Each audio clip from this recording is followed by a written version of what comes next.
নমস্কাৰ, কি খবৰ আপোনালোকৰ? বোধহয় সকলোৰে ভাল। আমাৰ যে বোৱাৰীসকলক কিছুমান মানুহে যে খুব তুলনা কৰি থাকে, আমুকৰ বোৱাৰীজনী বহুত ভাল, আমুক তামুক কাম ইমান কাম কৰে। কাম কিন্তু কৰিবই লাগিব, যিহেতু তেওঁ সেইখিনি কাম আছে। মোৰ ঘৰত আজি মোৰ যিমানখিনি কৰিবলগীয়া কাম আছে সেইখিনি মই কৰিছোঁ, আৰু যেতিয়া মোৰ কামখিনি শেষ হৈছে মই অলপ বহিছোঁ বা শুইছোঁ বা নিজৰ কিবা কিবি কাম কৰিছোঁ বা কিবা এটা মোবাইলতে কিবা এটা ভিডিঅ' বনাইছোঁ। এতিয়া সেই ইগৰাকী বোৱাৰীয়ে সময় পোৱা নাই, যে কামৰ আজৰি নাই, তেওঁ সেইখিনি কাম কৰোঁতে দিনটো গুচি যায়। সেইটো তেওঁ ব্যক্তিগত জীৱনৰ এটা জীৱনশৈলী।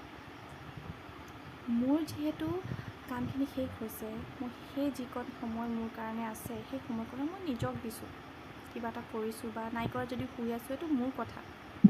এনেকৈ তুলনা কৰিব কেতিয়াও নাপায়।